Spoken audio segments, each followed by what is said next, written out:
Hei, imeline hing. Olen Laina Helenurm ja sa kuulad mini-jutupäevikut Mõttekoht.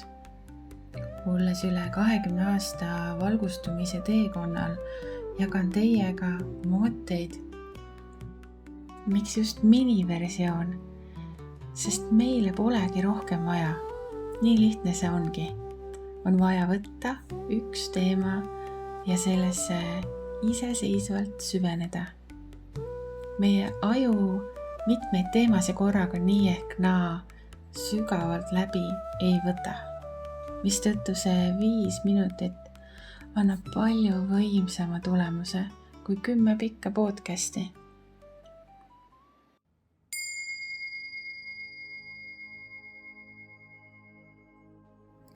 Eelmises osas rääkisime, et oma elu eest vastutuse võtmine annab sulle tohutu väe luua oma elu just sellisena, nagu sina soovid.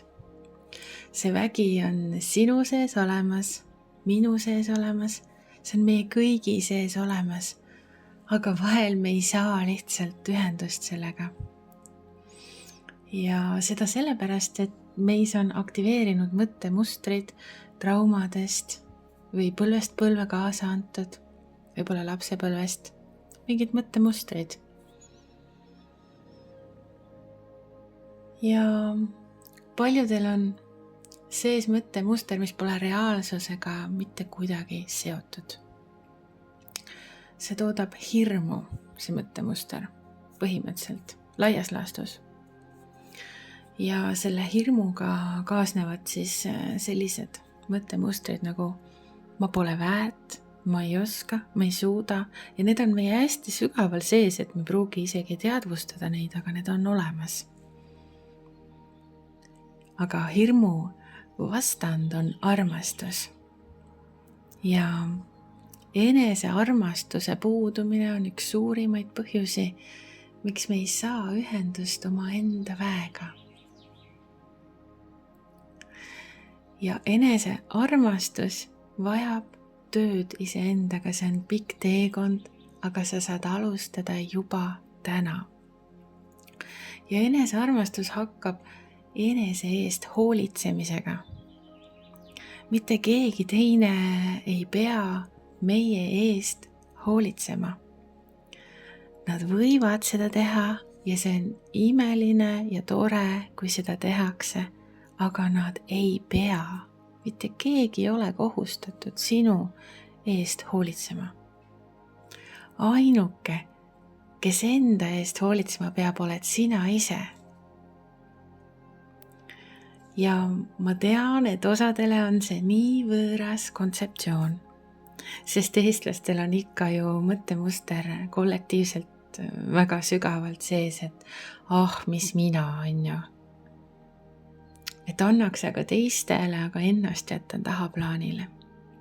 See on hästi tugevalt meil sees, see on arusaadav, miks see sees on. Siin on ju omajagu ajalugu olnud ja meid ongi ju tambitud ja üles sõidetud ja mitu korda okupeeritud ja nii edasi, et pole mõtet siia süveneda, aga ma nagu näen, et see on üsna loomulik, et selline muster on niiviisi põlvest põlve. See on veel kaugem tegelikult isegi, kui me ette kujutame, aga see pole oluline, kui kauge ja kui pikalt see muster käinud on. Oluline on see, et sina ise täna saad märgata ja seda peatada. Aga seda lauset peetakse lausa viisakaks, et mis mina on ja. Ja kui inimene ainult annab ja muudkui annab, siis ta ongi ühel hetkel lihtsalt nii tühi. Temas ei ole enam grammigi rõõmu. Just nimelt sisemist rõõmu. Ta võib naeratada, aga sisemiselt tal ei ole enam rõõmu. Temas pole energiat. Ta võib-olla on tujukas, närviline.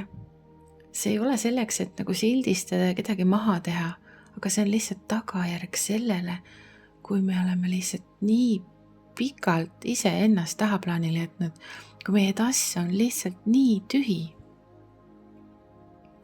Ja see mõjutab kõiki eluvaldkondi, kõiki suhteid, paarisuhteid, sõprussuhteid, peresuhteid, tööalaseid, absoluutselt kõike mõjutab. Ja kust see kõik alguse saab, ikka meist endast. See on ikkagi meie enda tass, mis on tühi. Aga miks see siis nii on paljudel? Sellepärast, et me vahest isegi ei märka seda. See muutub nii normaalseks. Vahest lihtsalt ei märka.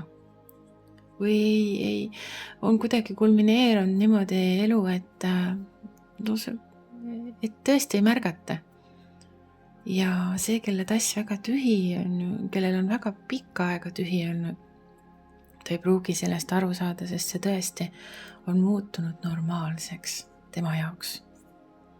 Ja kuna ta ei ole aru saanud, et asi selles, et tema tass tühi on, siis talle paistab, et kogu muu maailm on süüdi.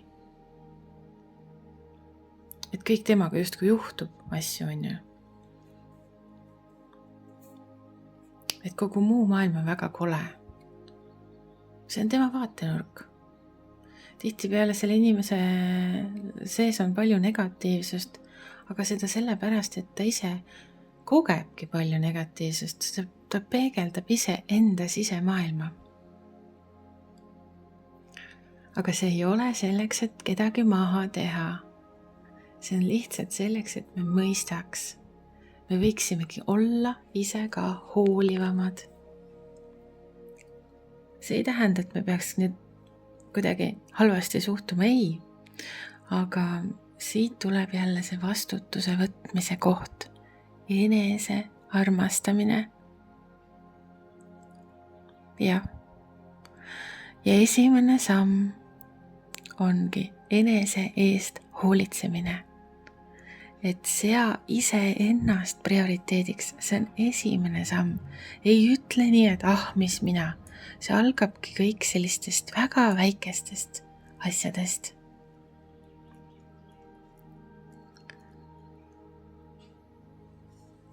Ja kui see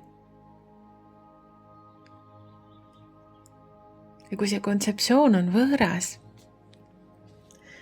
siis see võib tunduda isekas. Aga see on kaugel isekusest. Kui sina oled õnnelik, siis inimesed su ümber on ju ka õnnelikumad. Ja kui sa tõeliselt hoolid oma lähedastest, siis parim, mida sa teha saad, on hoolitseda ise enda eest, et sinu tass oleks täis. Siis oled sa ka rõõmus, puhanud, ja sinuga on meeldiv vestelda, on head suhted, paarisuhted, peresõprus, töösuhted. Et tõesti kõik hakkab sujuma, kui sinu iseenda tass on täidetud. Ja sa oled seda kõike väärt. Sa oled väärt rõõmu, meelerahu, armastust, harmoonilist elu. Aga kõigepealt hakka ise endale seda pakkuma. Sea ise ennast prioriteediks, aga kuidas seda teha? Ma annan sulle nädal aega mõelda ise selle teema peale. Ja järgmises osas annan väga praktilise ülesande, mis aitab välja selgitada, kuidas ennast prioriteediks seada, kuidas alustada enese eest hoolitsemisega.